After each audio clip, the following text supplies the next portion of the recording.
Friend, आप सभी का स्वागत है आपके अपने एबीसी कोचिंग यूट्यूब चैनल में। इस वीडियो में class 11th subject political science के most important VVI objective question देखने वाले हैं। दोस्तों, आप सभी का लगातार ये कमेंट आ रहा था कि सर पॉलिटिकल साइंस का ऑब्जेक्टिव क्वेश्चन लेकर आइए, इंपॉर्टेंट क्वेश्चन लेकर आइए। तो फाइनली आप सभी के लिए लेकर आ चुका हूँ, तो सभी छात्र अंत तक बने रहेंगे। और इस वीडियो में बताया गया सभी क्वेश्चन आंसर को आप अपने कॉपी में अच्छे से नोट कर लीजिए और एग्जाम से पहले इसको अच्छे से रिविजन आप लोगों को कर लेना है। वीडियो को लाइक अपने सभी दोस्तों के साथ शेयर जरूर कीजिएगा और चैनल पर नए हैं तो आप सभी से रिक्वेस्ट है चैनल को सब्सक्राइब करने के साथ बेल आइकन को प्रेस जरूर कर लें। तो चलिए बच्चों, क्वेश्चन की ओर चलते हैं। देखिए, सबसे पहला क्वेश्चन अब आप हमारी स्क्रीन पर देखें, दिया गया है कि किस दल ने संविधान सभा की बैठक का बहिष्कार किया। तो दोस्तों, इसका आंसर होगा मुस्लिम लीग। ऑप्शन नंबर ए इसका राइट वन सही आंसर होगा। अगला सवाल है कि किसने संविधान सभा में 13 दिसंबर 1946 का उद्देश्य प्रस्ताव पेश की। तो दोस्तों, इसका आंसर हो जाएगा पंडित जवाहरलाल नेहरू ने। ठीक है, ऑप्शन नंबर सी इसका सही आंसर होगा। अगला सवाल है कि न्यायालय के किस महत्वपूर्ण निर्णय में कहा गया है कि हमारे मौलिक अधिकारों में कोई कटौती नहीं की जा सकती है। तो दोस्तों, इसका आंसर क्या हो जाएगा? ऑप्शन नंबर सी हो जाएगा द केशवानंद भारती केस 1973। ठीक है, ऑप्शन नंबर सी इसका सटीक आंसर होगा। अगला सवाल है कि भारतीय संविधान में वर्णित इनमें से कौन अधिकार मौलिक अधिकार नहीं है। तो दोस्तों, ऑप्शन नंबर सी जो है ऑप्शन नंबर बी जो है सटीक आंसर होगा। संपत्ति का अधिकार जो है मौलिक अधिकार नहीं है। ठीक है, इसको आप लोग नोट कर लीजिए। अगला सवाल दिया गया है कि भारतीय संविधान के किस भाग में चुनाव आयोग की व्यवस्था की गई है। तो दोस्तों, इसका आंसर होगा 15वां भाग में। ठीक है, संविधान के 15वां भाग में जो है चुनाव आयोग की व्यवस्था की गई है। ठीक है, ऑप्शन ए इसका सही आंसर होगा। अगला सवाल है कि मतदाताओं के लिए तस्वीर सहित पहचान पत्र किस वर्ष से अनिवार्य कर दिया गया। तो इसका आंसर होगा 1993 ईस्वी से। ठीक है, ऑप्शन नंबर ए इसका सही आंसर होगा। अगला सवाल है कि किसने राजनीतिक क्षेत्र में महिला प्रतिनिधित्व को उचित माना। तो इसका आंसर होगा जे.एस. मिल ने। ऑप्शन नंबर डी इसका सही आंसर होगा। अगला सवाल है राज्य के शासन में केंद्र को प्रतिनिधि किसे कहा गया है। तो दोस्तों, इसका आंसर होगा राज्यपाल को। ऑप्शन नंबर 20 का सही आंसर होगा। अगला सवाल देखिए, दिया गया है कि कितने एंग्लो इंडियन सदस्यों को राष्ट्रपति लोकसभा में उचित प्रतिनिधित्व देने के लिए मनोनीत करते हैं। तो इसका आंसर होगा 2। ठीक है, ऑप्शन नंबर जो है 20 का आंसर होगा। अगला सवाल है कि लोकसभा में बहुमत वाले दल का नेता कौन होता है। तो कौन होता है बच्चों? प्रधानमंत्री होता है। ऑप्शन नंबर सी इसका सही आंसर होगा। अगला सवाल है कि कोई मंत्री जो सांसद या विधायक नहीं है उसे कितने समय में सांसद या विधायक होना अनिवार्य होगा। तो इसका आंसर होगा 6 माह में जो है उसको सांसद में जो है विधायक होना अनिवार्य होगा। ऑप्शन नंबर बी जो है इसका सही आंसर होगा। अगला सवाल दिया गया कि राज्यसभा को धन विधेयक पास करने के लिए कितना समय दिया गया है। तो कितना समय दिया गया बच्चों? 14 दिन समय दिया गया है। ऑप्शन नंबर 20 का सही आंसर होगा। अगला सवाल है कि किसी राज्य में विधानसभा में अधिकतम कितने सदस्य हो सकते हैं। तो अधिकतम जो है 500 सदस्य हो सकते हैं। ऑप्शन डी इसका राइट आंसर होगा। अगला सवाल है कि इनमें से कौन भारतीय संसद का अंग नहीं है। तो दोस्तों, ये क्या है? प्रधानमंत्री जो है भारतीय संसद के जो है अंग नहीं है। ठीक है, चलिए आगे बढ़ते हैं। अगला सवाल देखिए, दिया गया है 15 नंबर के किसी विधायक दल के कितने सदस्य एक साथ अपनी पार्टी छोड़कर अन्य पार्टी में शामिल होते हैं उन्हें दल बदलू नहीं माना जाएगा। तो क्या हो जाएगा? 2 या 3 सदस्य। ठीक है, ऑप्शन नंबर जो है ए इसका सही आंसर होगा। 2 या 3 सदस्य अगर दल बदलू करते हैं तो उसे दल बदलू नहीं माना जाता है।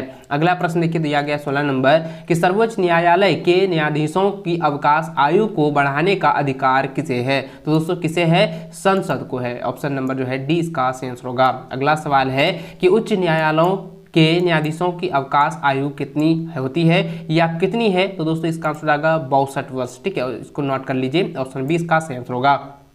अगला सवाल है कि भारत के सर्वोच्च न्यायालय के न्यायाधीशों की नियुक्ति कौन करता है। तो दोस्तों, इसको मैंने पहले भी बताया था, राष्ट्रपति करता है। ऑप्शन नंबर ए इसका सही आंसर होगा, सटीक आंसर होगा। अगला सवाल है कि भारत की चुनाव आयोग को किस सूची में रखा गया है। तो किस सूची में रखा गया है? तो संघ सूची में रखा गया है। ऑप्शन ए इसका सही आंसर होगा। अगला दोस्तों दिया गया है कि केंद्र व राज्यों के बीच शक्तियों के वितरण को किस अनुसूची में रखा गया है? तो इसका आंसर क्या हो जाएगा? 7वीं अनुसूची में जो है रखा गया। ऑप्शन बी इसका सही आंसर होगा। अगला सवाल है, यदि किसी राज्य की जनसंख्या 20 लाख से कम है तो उस राज्य में पंचायती राज की व्यवस्था होगी। तो पंचायती राज की व्यवस्था क्या होगी? द्विस्तरीय होगी। ऑप्शन नंबर बी इसका सही आंसर होगा, द्विस्तरीय। अगला सवाल दिया गया है कि भारत के किस राज्य में सर्वप्रथम पंचायती राज की स्थापना हुई? तो इसका आंसर होगा राजस्थान। ऑप्शन नंबर ए इसका सही आंसर होगा। अगला सवाल है, भारतीय संविधान का मूल दर्शन क्या है? तो भारतीय संविधान का मूल दर्शन है लोकतांत्रिक समाजवाद। ऑप्शन नंबर डी इसका सही आंसर और सटीक आंसर होगा। इसको नोट कर लीजिए और इसको अच्छे से आप लोग रिवीजन भी जरूर कर लीजिएगा। अगला प्रश्न है कि संविधान की सजीवता के लिए इसमें कौन महत्वपूर्ण नहीं है? तो दोस्तों इसका आंसर होगा राजनीतिक पार्टी के कार्यक्रम जो है महत्वपूर्ण नहीं है। ऑप्शन ए जो है इसका सही व सटीक आंसर होगा। चलिए आगे बढ़ते हैं। अगला सवाल दिया गया कि भारतीय संविधान के किस अनुच्छेद में संशोधन की प्रक्रिया का वर्णन की गई है? तो बच्चों इसका आंसर हो जाएगा अनुच्छेद 368 में जो है यह संशोधन की प्रक्रिया को वर्णन किया गया है। ऑप्शन बी इसका सही आंसर होगा। अगला सवाल है कि किसे नई राजनीति का पिता कहा गया है? तो दोस्तों इसका आंसर होगा मैकियावली। ठीक है, या क्या हो जाएगा? देखिए मैकियावली। ठीक है, ऑप्शन नंबर सी इसका सही आंसर होगा। अगला सवाल दिया गया है कि पॉलिटिक्स नामक पुस्तक के लेखक कौन है? देखिए मैंने कई बार आपको बताया था कि पॉलिटिक्स नामक पुस्तक के लेखक जो है अरस्तु हैं। ऑप्शन नंबर जो है डी इसका सही आंसर होगा। अगला सवाल है कि व्यवहारवादी क्रांति का जन्म कब हुआ? तो इसका आंसर होगा 1945 ईस्वी। ठीक है, ऑप्शन नंबर से इसका सटीक आंसर होगा। अगला सवाल है कि वोट देने का संबंध किस स्वतंत्रता से है? तो किस स्वतंत्रता से है? राजनीतिक स्वतंत्रता से है। ऑप्शन बी इसका सही आंसर होगा। अगला सवाल है कि ऐसे समाज की कल्पना किसने नहीं की जिसमें ना वर्ग होना ना राज्य? तो उसमें क्या हो जाएगा दोस्तों? यह हो जाएगा फांसीवादी। ठीक है, ऑप्शन नंबर डी इसका सही व सटीक आंसर होगा। इन सभी क्वेश्चन को आप अच्छे से रिवीजन जरूर कर लेंगे। आगे बढ़ते हैं। अगला सवाल दिया गया है, किसने फ्रीडम फॉर ऑफ फियर यानी कि भय से मुक्त नामक पुस्तक लिखी है? तो इसका आंसर होगा आंग सान सू। ठीक है, ऑप्शन नंबर बी इसका सही आंसर होगा। अगला सवाल है कि किनके विचार हैं कि प्राकृतिक असमानता को दूर नहीं किया जा सकता? तो इसका आंसर होगा रूसो। ऑप्शन नंबर ए इसका सही व सटीक आंसर होगा। अगला सवाल है, किनका कथन है व्यक्ति चाहे जितना ऊंचा हो कानून उसके ऊपर है? तो इसका आंसर हो जाएगा दोस्तों ऑप्शन नंबर हो जाएगा सी हो जाएगा सर एडवर्ड कॉक। ठीक है, ऑप्शन नंबर सी इसका सही व सटीक आंसर होगा। अगला सवाल देखिए दिया गया है, कहता है कि प्लेटो ने अपनी किस पुस्तक में न्याय संबंधी अवधारणा की व्याख्या की है? तो किस पुस्तक में की है बच्चों? तो यहाँ पे आपको याद रखना है द रिपब्लिक पुस्तक में। ठीक है, ऑप्शन नंबर जो है डी इसका सही आंसर होगा। अगला सवाल है, किस सिद्धांत के अनुसार वर्ण विहीनी समाज में ही न्याय उपलब्ध हो सकता है?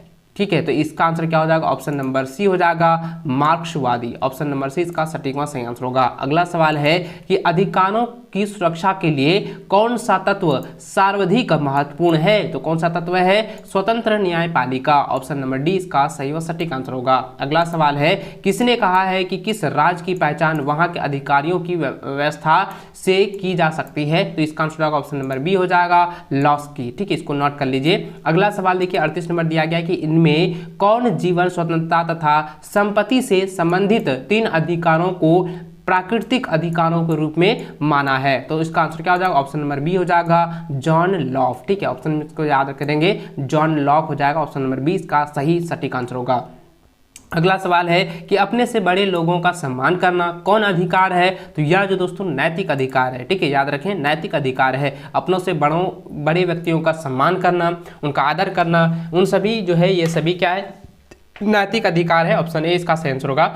अगला सवाल दिया गया कि किसने आज के विश्व को भूमंडलीय गांव की संज्ञा दी है? तो इसका आंसर क्या हो जाएगा? ऑप्शन नंबर बी हो जाएगा मार्शल मैक्लूहान। ठीक है, ऑप्शन नंबर बी इसका सही व सटीक आंसर होगा। अगला सवाल है कि एक व्यक्ति एक वोट का सूत्र किसने दिया? यानी कि एक व्यक्ति जो है एक ही वोट दे सकता है, यह जो फॉर्मूला है किसने दिया था? तो दोस्तों इसका आंसर हो जाएगा बेंथम ने दिया था। ठीक है, ऑप्शन नंबर जो है ए इसका सही व सटीक आंसर होगा। अगला सवाल है, किस देश में रक्तम, ठीक है यहाँ पे देखिए क्या दिया है, रक्तम का नियम यानी कि जस सिग्नियस सुगनिनी के आधार पर, ठीक है, यहाँ पे रक्तम का नियम जो है के आधार पर नागरिकता मिलती है। तो इसका आंसर क्या आ जाएगा? फ्रांस। ऑप्शन नंबर 20 का सही आंसर होगा। अगला सवाल है कि इनमें से कौन सर्वश्रेष्ठ राष्ट्रवाद है? तो बच्चों इसका आंसर होगा उदारवादी राष्ट्रवाद। ऑप्शन नंबर डी इसका सही आंसर होगा। अगला है किसने कहा कि राष्ट्रवादी एक पूंजीवादी अवधारणा है? तो इसका आंसर होगा कार्ल मार्क्स ने कहा था। ऑप्शन नंबर डी इसका सही आंसर होगा।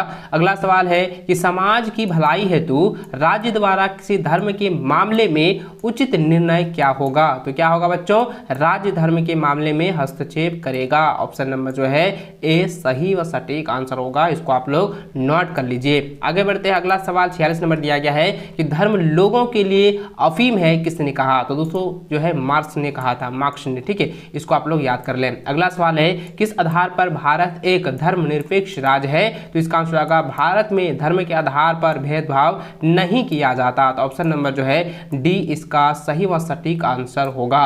अगला सवाल है कि किस देश के संविधान को शांति का संविधान कहा जाता है या शांति संविधान कहते हैं? तो इसका आंसर दोस्तों हो जाएगा जापान, ठीक है, ऑप्शन नंबर बी इसका सही आंसर होगा। अगला सवाल है इनमें से कौन शांति का उपदेश है? शांति का उपदेश कौन है बच्चों? Mahatma Gandhi. Option number D इसका सही आंसर होगा। अगला सवाल है कि सबसे पहले किसने राजनीतिक विकास के सिद्धांत का प्रतिपादन किया? तो बच्चों इसका आंसर क्या हो जाएगा? ये हो जाएगा लुसियन डब्ल्यू पाई, ठीक है, ऑप्शन नंबर ए इसका सटीक आंसर होगा। तो दोस्तों इस वीडियो में मैंने पॉलिटिकल साइंस के 50 ऐसे ऑब्जेक्टिव क्वेश्चन बताए हैं जो कि काफी महत्वपूर्ण है। इसको आप एग्जाम से पहले अच्छे से रिविजन जरूर कर लीजिएगा और वीडियो को लाइक अपने सभी दोस्तों के साथ शेयर भी जरूर करते जाएंगे, ठीक है। चैनल पर नए हैं, चैनल को सब्सक्राइब कर लेना। मिलते हैं फ्रेंड, तब तक जय हिंद, वंदे मातरम।